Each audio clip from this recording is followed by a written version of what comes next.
The only kind of situation in which we can allow for any kind of rules regarding spending around campaigns is if those rules are designed to serve anti-corruption purposes. That's a very hastily written per curiam opinion that has a whole bunch of problems. But this structure that it set up, this two-step structure, unwittingly then set up a major fight for the next 40 years about the meaning of corruption. Because if the only reason you could justify, say, limiting how much somebody can contribute to $5,000 instead of unlimited contributions, if that's the only reason you could have if anti-corruption is the only reason, it really matters what corruption means.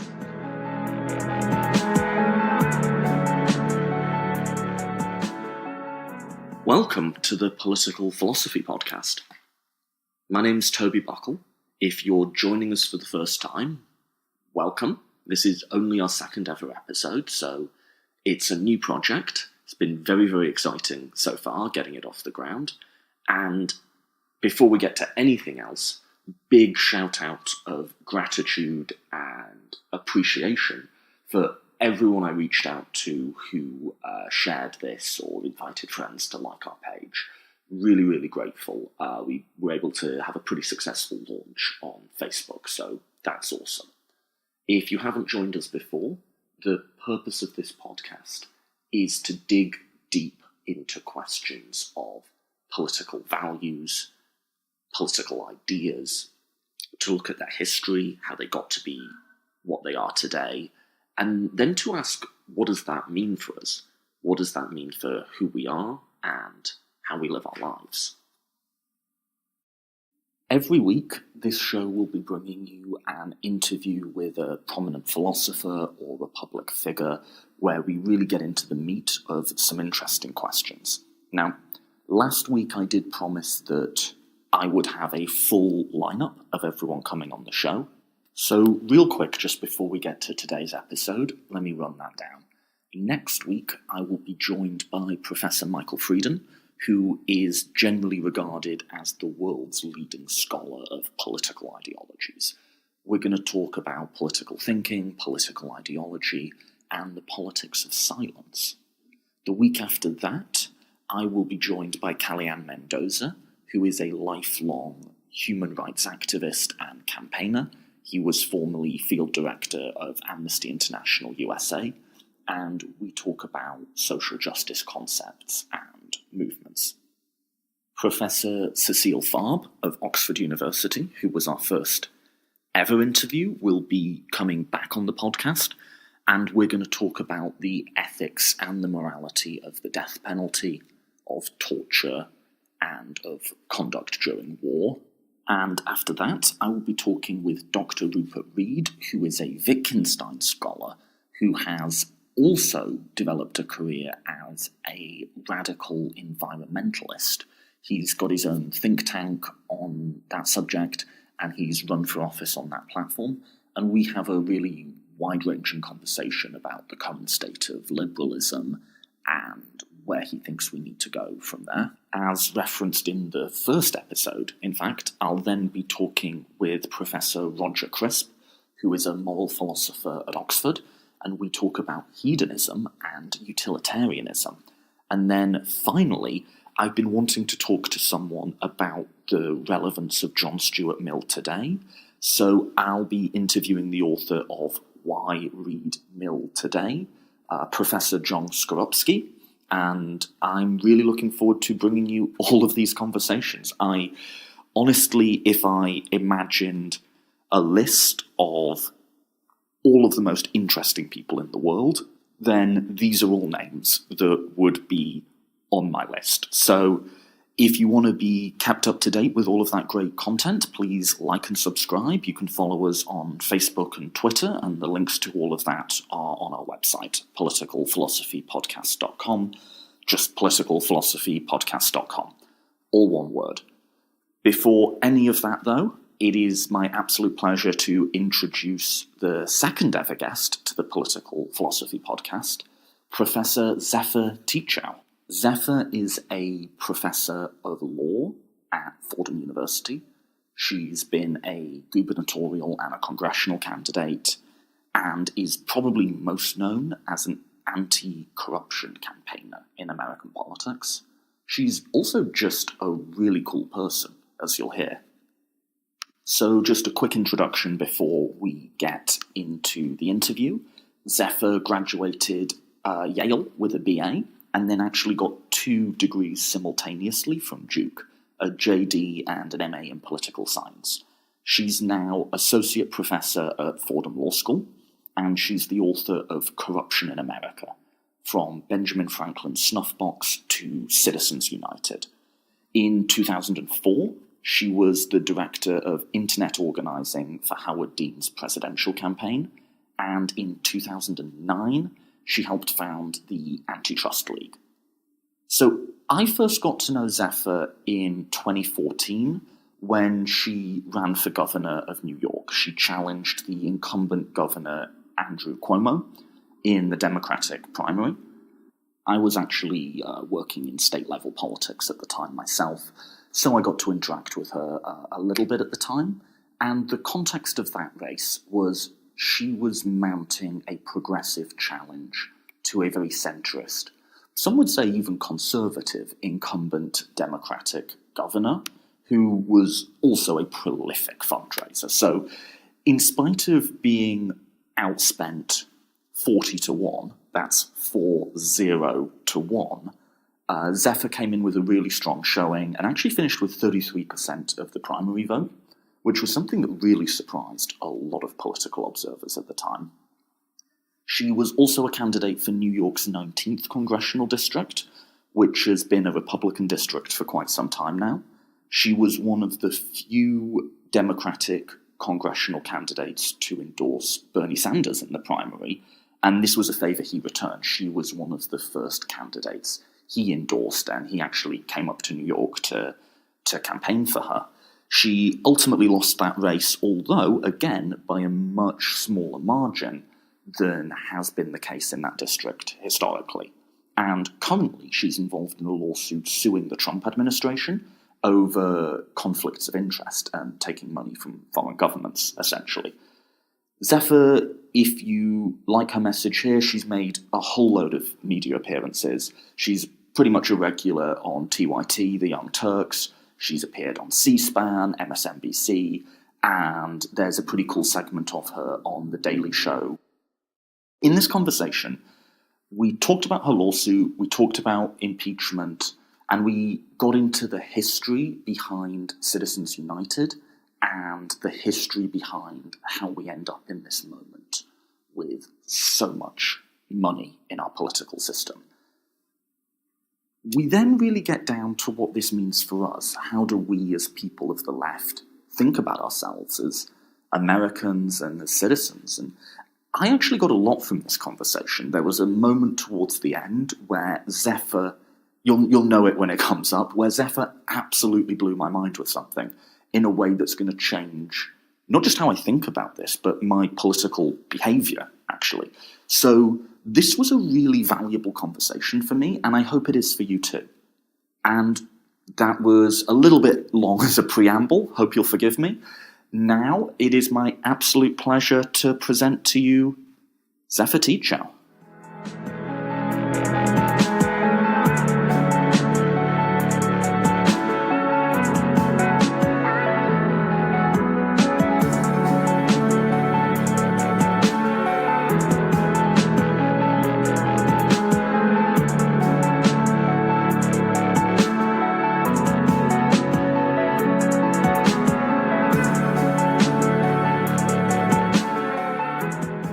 I am joined today by Zephyr Teachout. Zephyr, welcome to the podcast.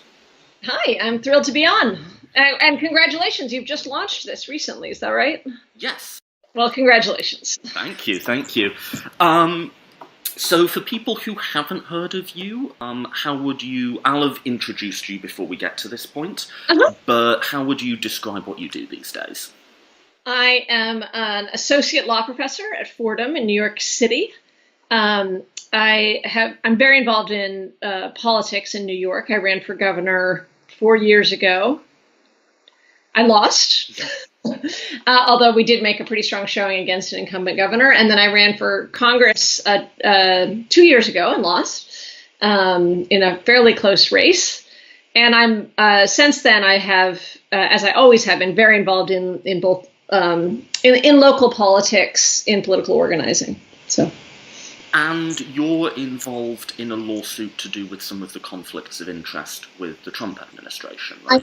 Yeah. I'm one of the lawyers on the lawsuit against the Trump administration for violating the emoluments clause of the Constitution, rather the emoluments clauses. There are actually multiple clauses. So I've actually had a longstanding interest in the emoluments clause, and it's recently got a lot of attention because President Trump is taking foreign money and benefits while he's holding a federal office in violation of the foreign emoluments clause of the Constitution.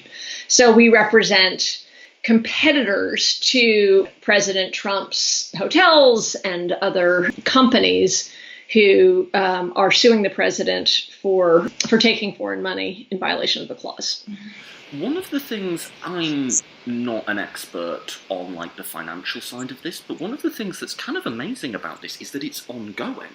Because if you think about corruption scandals with past presidents, like say maybe Whitewater with Bill Clinton comes to mind, whatever happened there was it was some sort of land deal before he became president. They investigated it, but that wasn't an active source of income for him, much less one that was from a foreign government. This is still happening, and there's a number of very easy things he could do to distance himself from it, which he just hasn't. It's kind of incredible.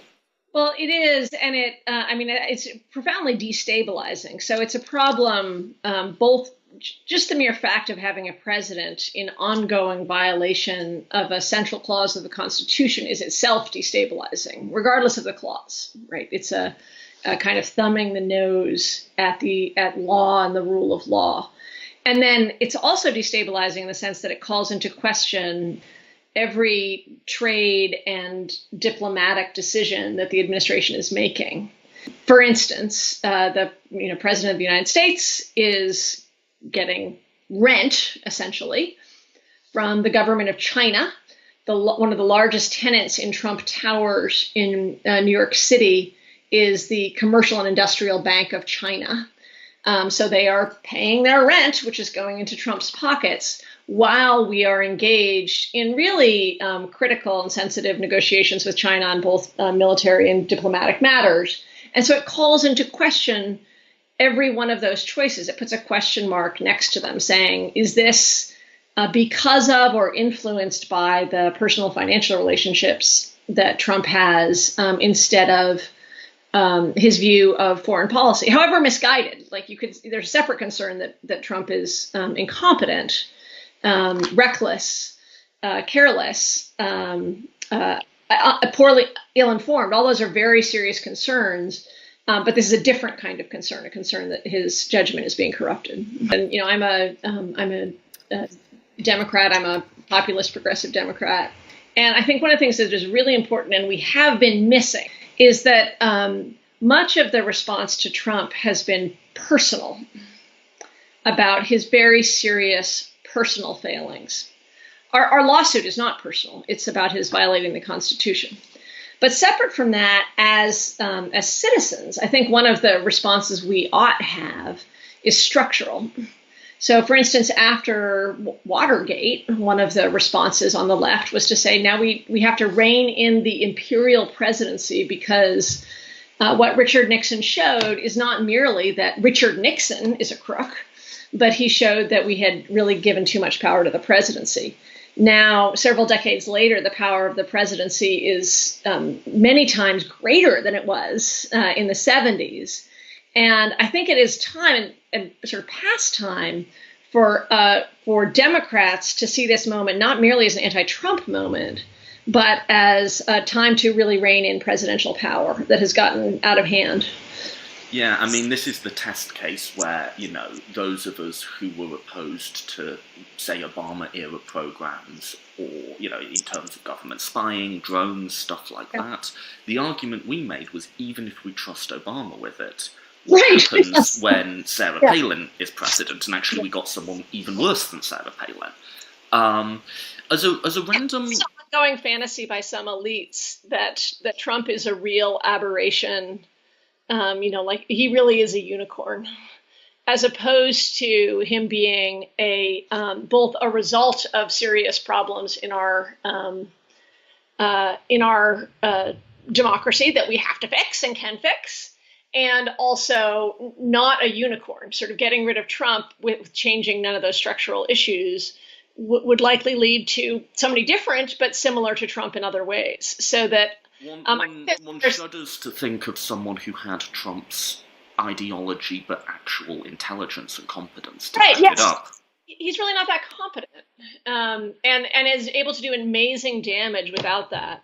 But I think that's exactly right. That a more determined, the questions about what Trump wants always seem to be quite silly. He hasn't shown himself to be a person with wants in the sense of desires that last more than a few minutes, except for the desire, like an amoeba-like desire for attention. He doesn't seem to have, deep policy desires, by the way, which also makes him quite susceptible to corruption. But it's, I think Corey Robin has raised this really nicely in some writing. The sort of actual, how perplexing it is that some elites do not see this as a reason to call back, to sort of pull back on executive power, but rather say, let's just get rid of Trump. Yeah. Before we get to the structural stuff, one final question on this: do you think we're in impeachment ground or 26th Amendment ground? So I think there's three different ways to think about impeachment. And I'll tell you which one I am last. One way is, broadly, to think about impeachment as truly a wholly political tool. Obviously there's no real legal constraint on it being used as a wholly political tool, but rather one way to think about it is that it ought be used when, for whatever reason, the legislative branch thinks the president should be removed, that there need be no legal or moral failing on the part of the president. Rather, it is just a purely political tool that can be used. On the other extreme, which is, I think, has infected a lot of contemporary discourse, is a view that impeachment, there are sort of clearly identifiable impeachable offenses. And once we find that Trump has done X or Y, or a president has done X or Y, then they must be impeached. For instance, like if he has obstructed justice, he must be impeached. Which isn't, the Constitution just says high crimes and misdemeanors or something. It just has a very vague phraseology. It's vague-ish. It does come out of a, so it's vague, but it does come out of a history from across the pond, where high involved some kind of betrayal of trust. So it's crimes and misdemeanors. So it's not the degree of like whether it's a felony or not. It's whether it's a trust betraying kind of activity, whether it's something as against the state. For instance, you don't typically think of murder as a high crime or misdemeanor, even though it's terrible because it is not against the state. So I think the third option then, which I think is the right way to think about it, is that it is a tool that can be used and ought be used when there has been a very serious violation, betrayal of trust, of the obligations of the office, and evidence of law breaking, in particular law breaking regarding the office itself, is really important, but not decisive either way in terms of deciding whether impeachment is appropriate. So the hard part about it is it requires judgment on the part of Congress, but an actively engaged judgment. I think that's the right way to think about it. And I think Congress should be engaged in an impeachment investigation because there's enough reason to think that Trump is betraying trust in all of these ways. But at a time when the president and the administration have shown incredible disrespect for law and process and carefulness and seriousness and moral seriousness, I think that it's incredibly important for that impeachment proceeding and that impeachment investigation to happen with real moral seriousness and care and time, as opposed to sort of an immediate call for getting rid of him. So on the view that it's not any crime per se, it's crimes that are specifically against the state or against the office. I want to see if I've said that right. Yeah, but it makes sense. But then if we did get, for instance, hard evidence of collusion with Russia, that would fall within that remit. I want to say yes, and I would want to know the details. So I guess what I mean to say is that there are sort of technical violations of many laws. If the Trump campaign had prior knowledge of the DNC email hack, say, I don't know that is the case. You're going to keep trying to trap me, and like a good lawyer, you're being the lawyer, and say, what if this particular thing had happened? And I'm going to keep saying to you, that would be really important information. Okay. But actually, the precise details and context matters, and I don't think it's a good idea to immediately jump to say if X. And I guess that's what I'm resisting, and what I think happens in some of the discourse is like if we find like the smoking gun that he violated. Like there's a false statements law, federal law that says you can't give false statements to federal agents, 1001. It sounds terrible. It often is terrible, sometimes isn't terrible. So people can be prosecuted for, lying to an FBI officer. And the nature of the lie will vary hugely depending on the context. And so I want to know about the nature of the lie. This isn't a guilty or innocent question. This is, did this person in some serious way betray their trust to the country? And so certainly at some point, and I don't know what the details are, but at some point of strategic ongoing thinking about trying to work with a foreign power to change the outcome of an election, that would constitute an impeachable offense. I just don't want to answer the detail question. Okay. Let's go on to the structural stuff. So one of the big takeaways that I got from your book, Corruption in America, was that Citizens United, which everyone has heard of, wasn't so much this thing out of the blue. It was the crystallization, in essence, of a drift that's been going on maybe the past 30, 40 years towards defining corruption strictly as quid pro quo. In other words, it's only corruption if you're a lawmaker and I say, here's money if and only if you do X. That's and then right. you go ahead and do it. Then that's corruption. But if I just donate a huge sum of money to you, just on the basis that I want to support a particular ideology or a particular type of candidate, that's not de facto corrupt. Did I sum that up correctly vis-a-vis Citizens United? No, that's right. It really starts in, I would say in 1976 with Buckley versus Valeo, which was one of the first big cases that found that spending money in elections was protected First Amendment speech. And what the case did is it set up this way of thinking about cases involving regulations of campaign spending. It said we have a two-step process. Step one is we want to figure out whether the First Amendment is implicated at all.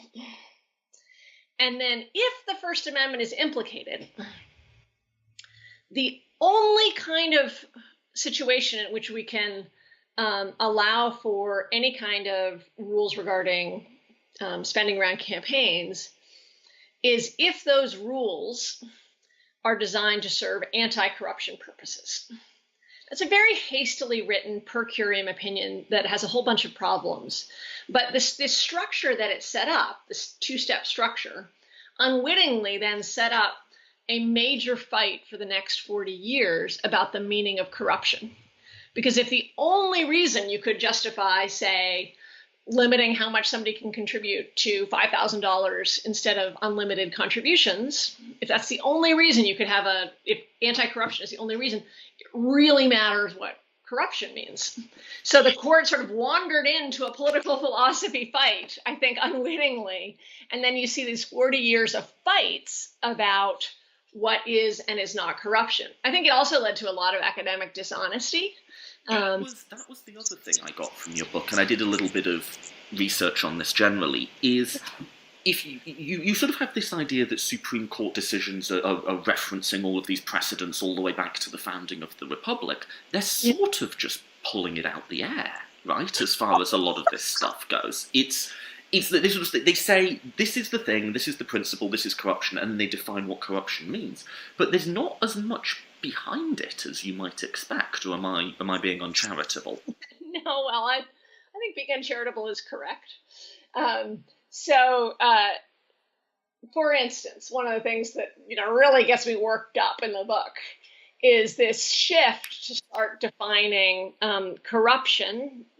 That which is corruption is only quid pro quo corruption.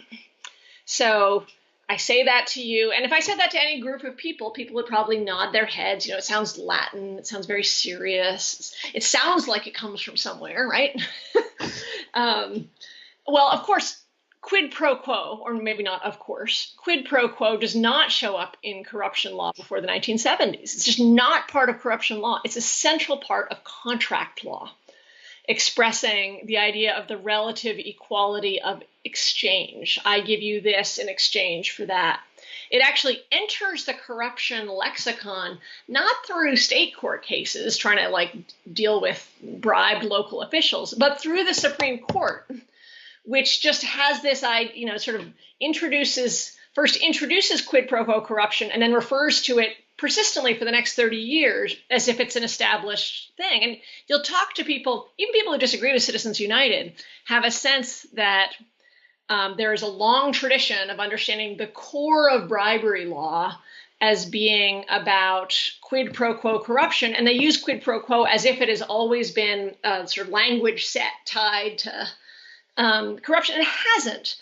And what I think it does, and I say this jokingly and seriously, is I think it gives people a sense of clarity.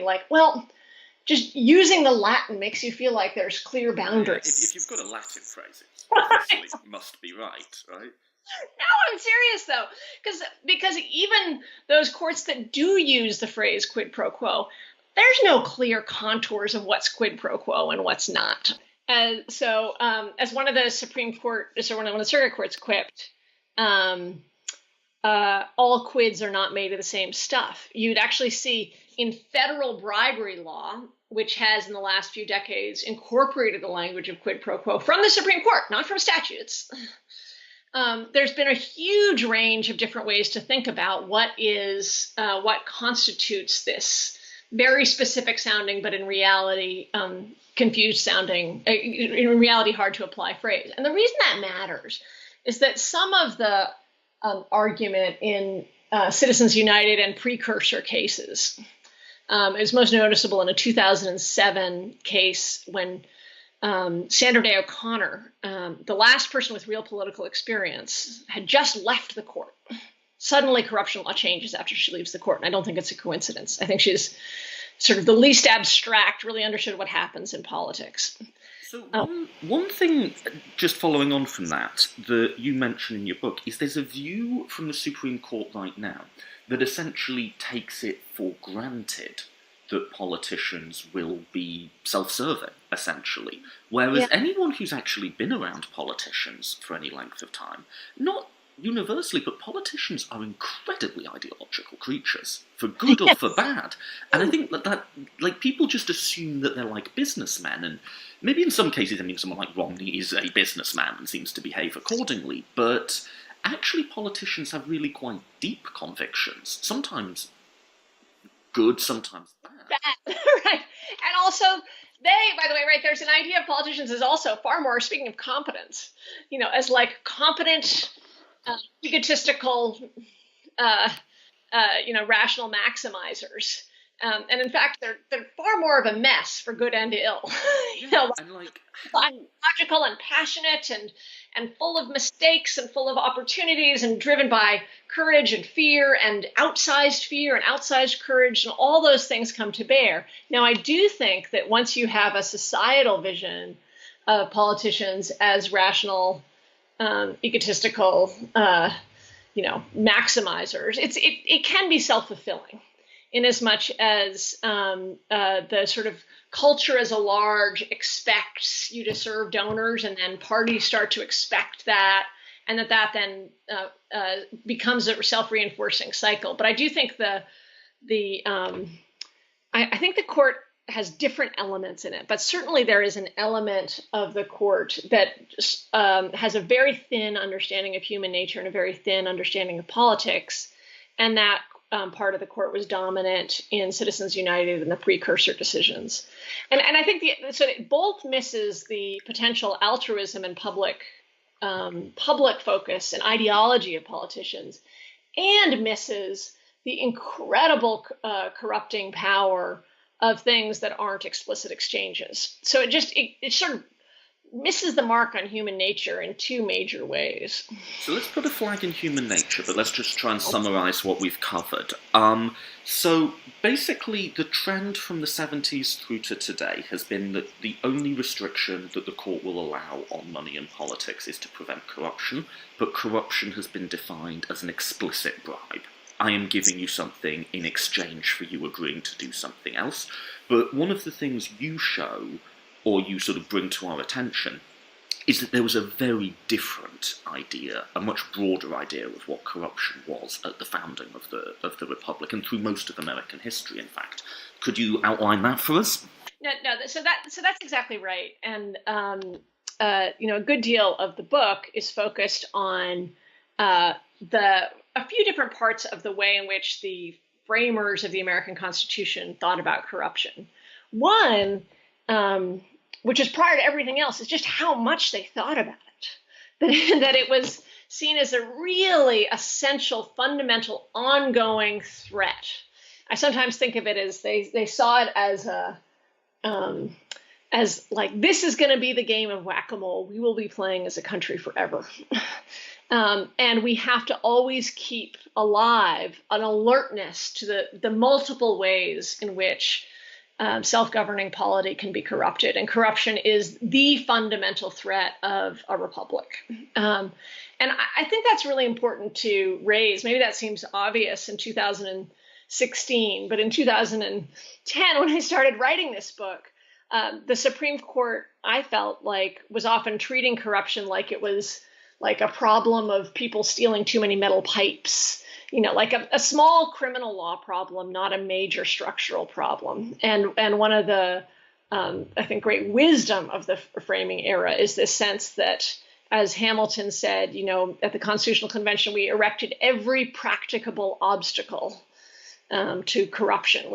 And you sort of see this in this hot summer in Philadelphia, that as a question comes up, whether it be how the Electoral College is going to work, or the size of the Senate, or the number that took to veto, every question went through the ringer of what structural system is more or less likely to lead to corruption. Now, to make sense of the process, so number one is just how obsessed they were with this as the threat. Number two is that they had an understanding of corruption, which is that when those in public power use that public power for private, narrow, selfish ends, they weren't talking about explicit bribes. There are few examples. And in fact, there weren't criminal law statutes against lawmakers being bribed at the time. It was sort of taken for granted that kind of behavior might occur, but we could protect against it. And you said we were going to bracket human nature, but I'm going to keep bringing you back to it, because I think all these questions are always... No, I said put a flag because I knew we were going to revisit it. We're coming back to the flag. So, I frame it as, and this is so unoriginal, any historian of the time, not any, there's some debate, but will tell you how important Montesquieu was, that they are very much students of Montesquieu. And Montesquieu was very much known as the anti-Hobbes, as sort of the, rejecting Hobbes's understanding of human nature. And so the key difference that I see is that Hobbes, in a far richer way, by the way, than modern neoliberals, far more complex and interesting and compelling, but saw people as fundamentally egotistical. Montesquieu and the framers saw people as containing within themselves the possibilities for great benevolence, possibilities for great greed and selfishness. And the task of structure building was the task to build structures that made it more likely that our capacities of public love would be cultivated and our tendency to greed would be discouraged. So it's not an idea that all people are angels, nor an idea that all people are devils. It's rather an idea that all people have angels and devils within them. And the job of constitutional design is to make it as likely as possible that the non-corrupt public orientation would be supported and cultivated. So a lot of people will say the quote about we have a constitution that's made for a system of devils is actually a simplification of what certainly Montesquieu, which is where we get the phrase separation of powers, what he thought he was doing, but also of what the founders thought that they were doing. In that if you take Hobbes actually didn't believe corruption as you described it was possible because he thought people were always private-facing in a certain sense. And so the idea that you could be deterred from being public-facing is kind of like a no-brainer. Makes sense. Yeah, there's this... Do you know Adrian Blau? I don't think I do. Yeah, he's I'm trying to remember which school he's at. But he had this phrase that really grabbed me when I started researching it. He said, it's not that Hobbes and Montesquieu disagreed about corruption. It's just that Montesquieu's, or Aristotle actually, it's just that Aristotle's understanding of corruption was incoherent to Hobbes. It actually doesn't make sense given his definition of human nature. And to take the sequencing back, Hobbes is the anti-Aristotelian, and Hobbes talks about the babbling politics of Aristotle, and then Montesquieu is the anti-Hobbes. I think there's a wonderful Hobbes quote where he says, nothing can be said more incoherently than the way it was said by Aristotle, which is how these guys did smack talk back in the day. But on Montesquieu's thing, it's not so much that we're going to design laws assuming people can be bad, it's we're going to design laws assuming that they can be both good and bad, and we want to get good more often. And that's a pretty actually key distinction on how you justify our system of separation of powers, checks and balances. It's not so much guarding against the bad, which it is, it's also the drawing out of the good. And we talk a lot about the guarding against the bad, but not the drawing out of the good, right? That's exactly right. And there's this sort of persistently misquoted or mischaracterized Madisonian quote where he says, we had I'm just going to butcher the paraphrase, but we had a nation of angels that we'd have no need of government. And people then infer from that, we have a nation of devils. But that, of course, isn't what he's saying. He's saying, right, he says something extremely different. And nobody is more consistent than Madison on the need to cultivate good character and public-facing character, and to dissuade greed. And a lot of what they talk about, and that really flows from this, is temptation. And so the language of temptation is everywhere, because temptation really matters if you have this view. Like if you have a view of people being good or bad, there's the people who just won't be tempted, and the people who will always have that extra drink or whatever. But if you sort of see human nature as deeply flexible and you're compassionate about those who might be tempted, then you say, okay, well, we want to keep temptations. We may not be able to get rid of them, but make them really complicated and difficult. Right. So there's a lot of hurdles you have to jump over to do that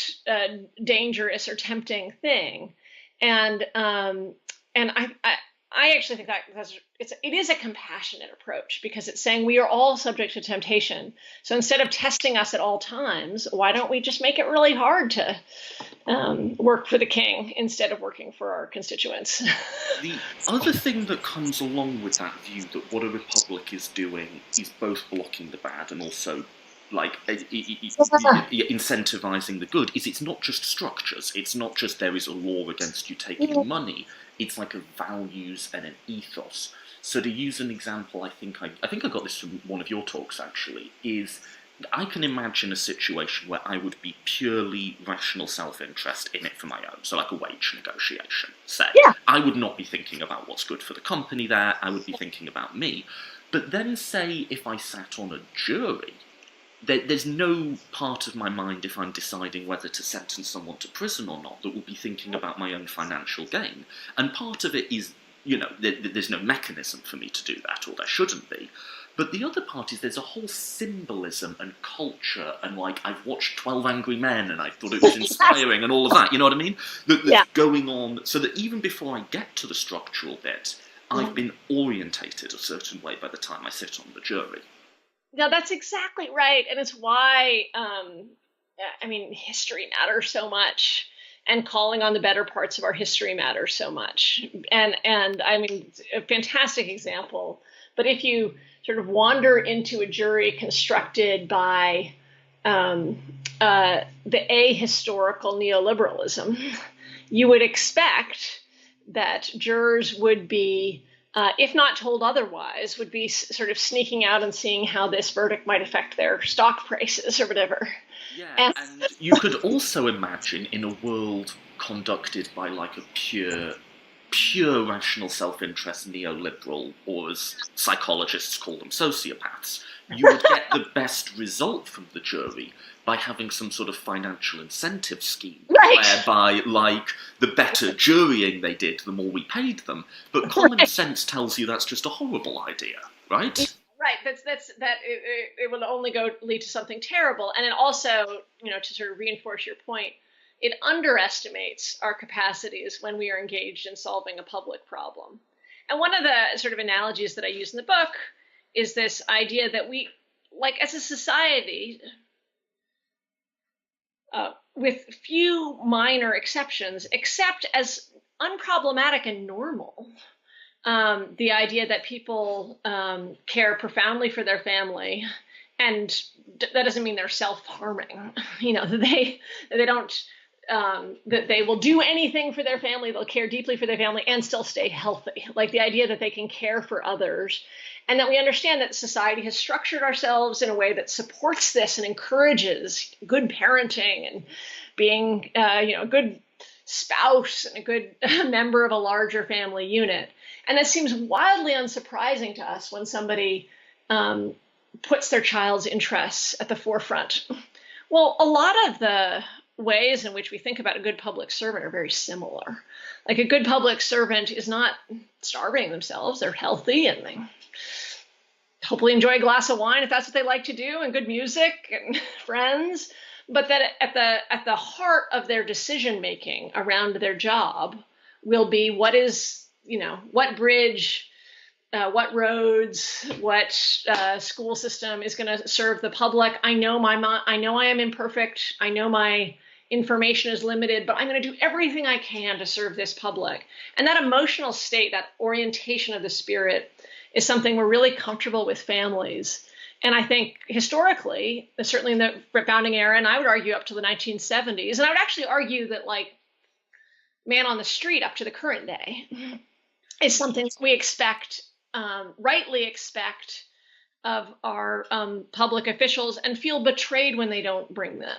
Do you think that it is just as strong with the proverbial man on the street, or is there some sense in there's any number of sort of roles we assign ourselves? We ask ourselves, am I being a good husband? We ask ourselves, am I being a good employee, right? Yeah. Do we ask ourselves as much, am I being a good citizen? Or am I just romanticizing the past here? I was trying to sort of explain the feeling of betrayal that so many people have. And you wouldn't have a feeling of betrayal. You might have anger, but not betrayal. if you didn't think public servants were supposed to be public oriented. But in terms of people's own role as citizens, I think it's a huge loss. I think there is still some of the civic focus, and in some ways a remarkable amount. As a politician, I can tell you that when you get in a group of 15 people just sitting around talking, the question very quickly can turn to what should we do? A Arendtian idea of politics. Not like what should we do that will most serve me, but what should we as a collective do? That it is it's a language, it's a conversation that people are very comfortable with in certain settings.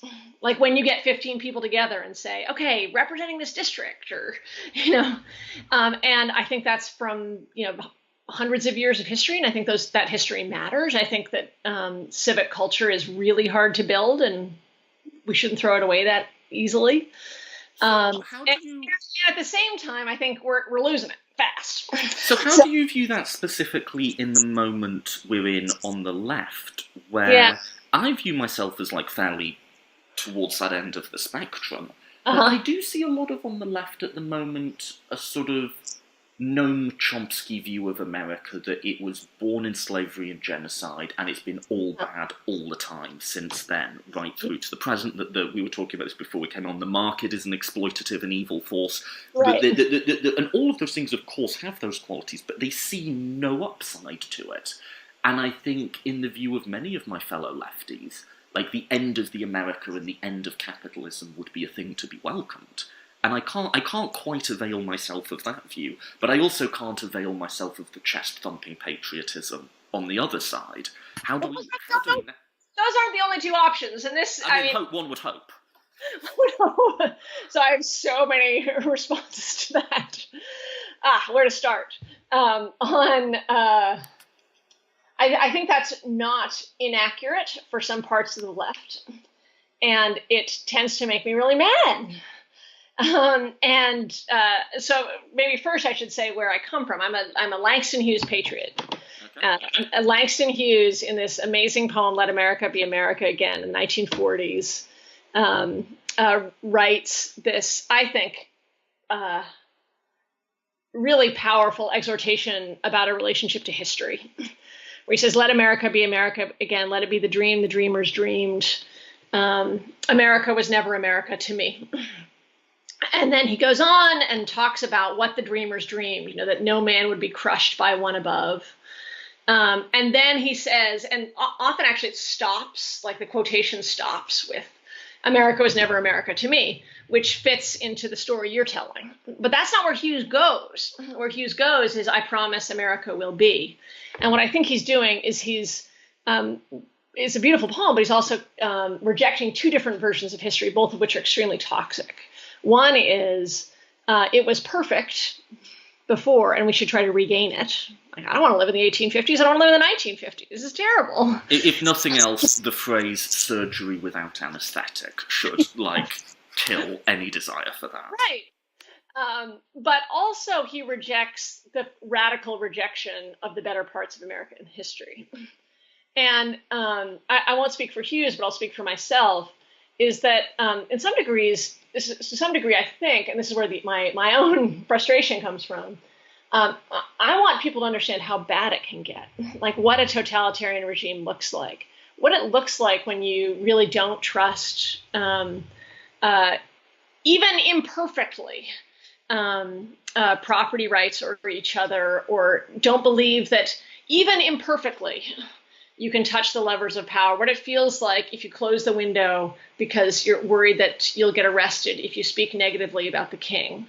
And this is a way in which, like the view of human nature, some see it all bad and some see it all good. And I tend to think it's much more flexible, that history is also flexible, but there certainly is a strong tendency towards oligarchy.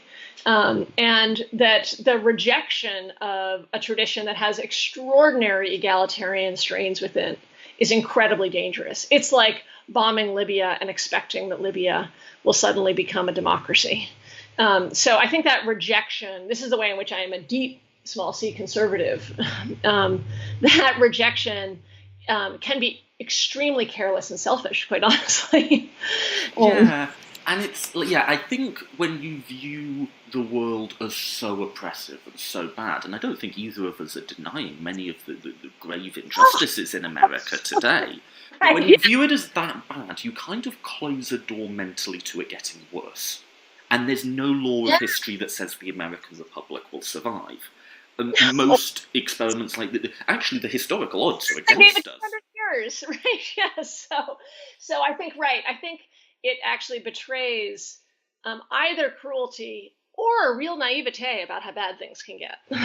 Because there is a view now that, like, oppression of women, minorities, whatever, is as bad as it's ever been. And I think when I say, no, it's not, what people hear me as saying is as belittling or not taking seriously suffering today. Whereas actually I'm more saying, understand how just mesmerizingly appalling it was, and has been in other places in the world, and is to some degree still, you know?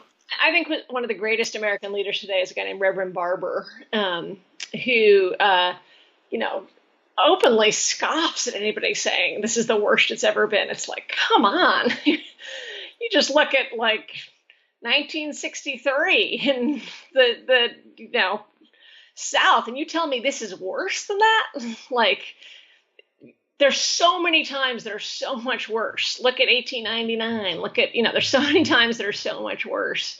Look at 1845. So these are horrific times in American history.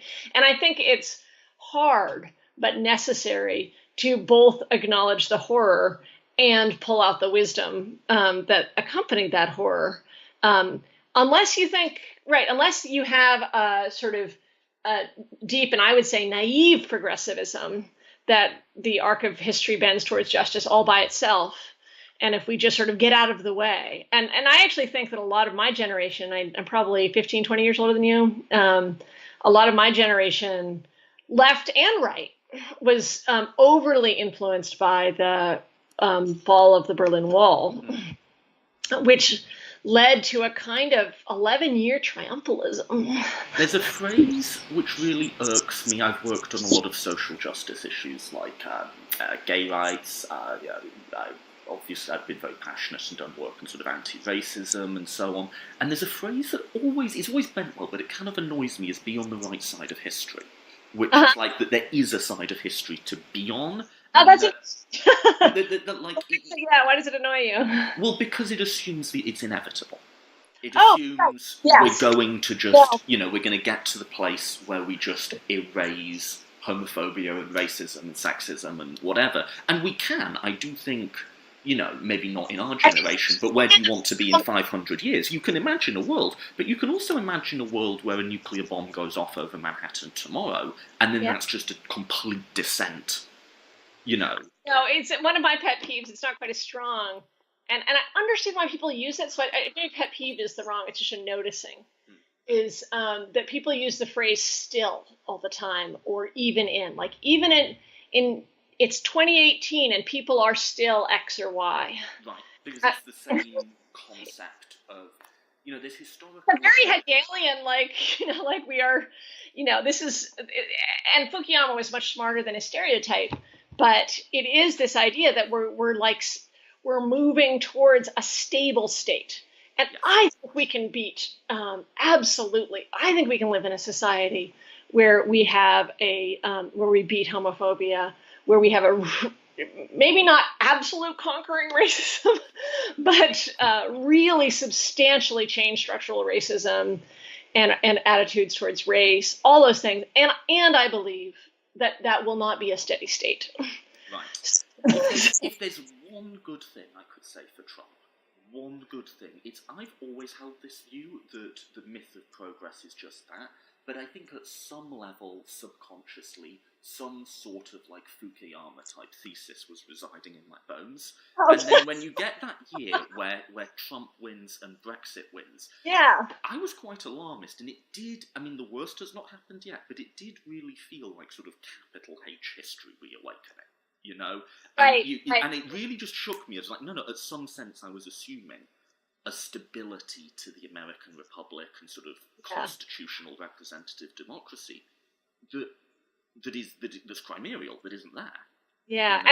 And which goes really to the question that you've raised a few times about the role of the citizen. Yeah. Which is, maybe,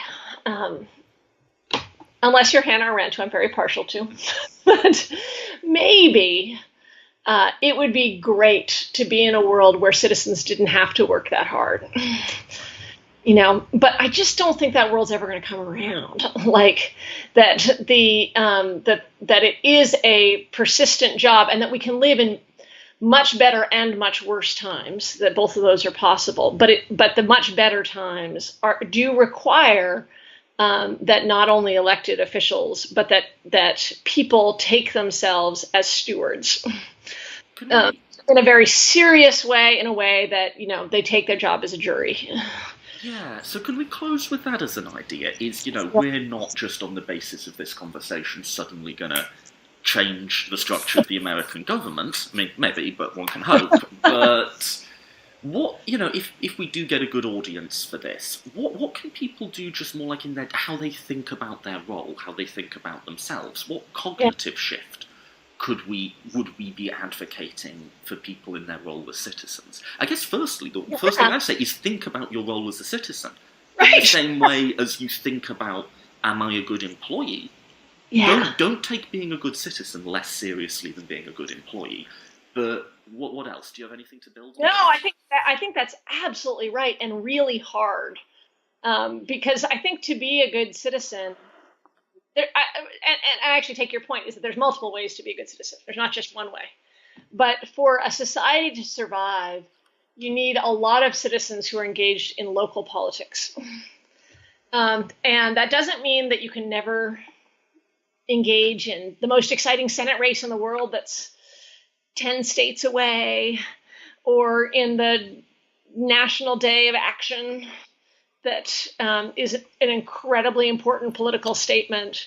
But those alone, even multiplied times a million, will never be enough if you do not actually have local people involved in local politics. What does that look like? Should we be going to town halls? Should we be what should we be doing as citizens? Well, the first step, and this is a brain breaker for me, but because I both really believe it and I don't see how it happens. So this is a puzzle. Is just to actually be reading local news.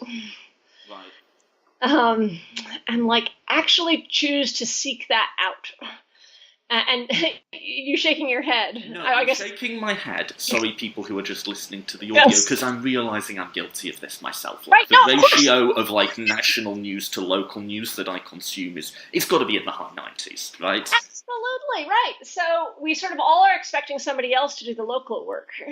Right. And not all, but I think this is one of the real puzzles. And I actually think a real question then is this possible without devolving more power to the local level? Because I actually do think that learning often follows power, if that makes sense, as opposed to exhortation. So one idea is like people will learn more if they are told to learn more. And another is they'll learn more if they're in a position where their learning matters, or they feel like their learning matters. So it's something I think about a lot. I don't know all the answers on this one. But the other thing I think is getting involved in groups. That it's not impossible, but it's hard to be a citizen alone. And groups are they're like work. They're annoying. There's that one person who's always bringing up that crazy topic. And they're also... But also just become here's what I would add of my own if we're making like the Toby and Zephyr guide to being a good citizen, is just take out a membership in something of a group you agree with. Like, if you can, give a little bit of money, give like your $10 a month or something, but just have them have your name down. That's a start. I think have your name down, and so if there's a way in which the far right and the far left have joined, it's in a individualism that and a sort of seeing group membership as expressive as opposed to a job. So if you see group membership as expressive and your group does something annoying, then you quit. If you see group membership, and I'm talking in part about the Democratic Party here in the US, right? If you don't see it as like, it's not the Democratic Party expresses who I am. It's that I think it is absolutely essential for the institution of the Democratic Party to exist. I'm going to do every damn thing I can on a local level to help make it really work. Something else that irks me with the left is the sort of they're both just as bad thing. They're really not. No, they're not even close. You know? No, the depth of cynicism and cruelty of the modern Republican Party and what the party has already been able to do, but what it can do in terms of people's, like, the sickness that people will feel, like literal sickness, the physical pain, the loss, the despair that the Republican Party is wreaking on people is totally unacceptable. And I have my fights with leadership in the Democratic Party. I'm not shy about them, but I think it's really important to be, as you say, I think we're agreeing on this, to be inside something that we are trying to improve instead of outside something that we're trying to scold. As a final thought, one common theme throughout this conversation, which I wasn't sure I expected to come up, but that's interesting, is how poisonous this idea of rational self-interest is. It kind of gets into everything, doesn't it? So, like, you're right, this idea of, like, this is sort of like the bowling alone thesis, but the not being part of the club, not being part of the group, it is a sort of like, as an egotistical wealth maximizing machine, there's not much to be said for going to, your local clean up the streets campaign. There really isn't. But that's not all that's going on in what it is to be just a person, much less a citizen. Yeah, I get fascinated with this little tool called Ngram. Have you ever seen it? Yeah, you explain it. It's so bad. It's just but it roughly, terribly, inaccurately tracks the use of language in books over time. And the other day I went and looked up, and so tracks like how often is the word. You just pick two words that are similar to each other used. Entrepreneur versus small business owner. Unsurprisingly, rise the use of the word entrepreneur just as small business drops. That's one of my. Okay, but anyway, to this conversation, I went and looked up courage and incentive, and as you might expect, courage has declined over the last 100 years in usage, and incentive has vastly grown because they're not like theoretically incompatible, but they both sort of start with fundamentally different ideas of what a human is. Like if courage is part of your daily conversation, you then think of your jobs differently. And if incentive is part of your daily conversation, then you think of your jobs and your roles differently. Because incentive, not necessarily, but sort of hints at a kind of mechanistic human understanding. Whereas courage is like, we have these capacities. We might tap into them. Could we add that to our list of being a good citizen? Read the local news, join yes. a group, see yourself as a citizen, and on the other side, stop seeing yourself solely as just a wealth maximizing machine. That's part of what you are, but it's not the only part, and it's not the most important part. No, that's exactly right. It's not denying it either. It's not denying that, like, people want to make a little money. That's fine. It's just that there's this thinness, this simplicity. I was talking about this to Michael Frieden, Oxford professor of political theory. He used the word emaciated as a conception of human nature. Yeah. Starved somehow. And even though you said earlier there's not much in rational self-maximization, to go to join the cleanup crew.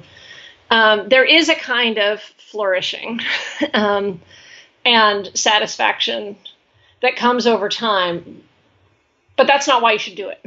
There's a sort of deep self-interest in that, like, if I'm on the jury, I am, in a certain sense, yes, I want to get the right outcome because I don't want to go to bed at night having condemned an innocent man. But that's a much deeper sense of self-interest than, like, I'm doing it to get my stock shares up. Yeah, and I do really love the jury example, because on a jury, it is as if people just forget this other story of what they are supposed to be for 10 days or 2 weeks. And then when you don't have that there, a whole bunch of richness can come in to replace it. Right. The confusion, anger. I mean, it's not simple. It's not a simple it's not simply replaced by a thin idea of virtue either, but it's a much more complex and rich human character that comes in to take that place. Should we pause at that? We'll pause at that. Great talking to you.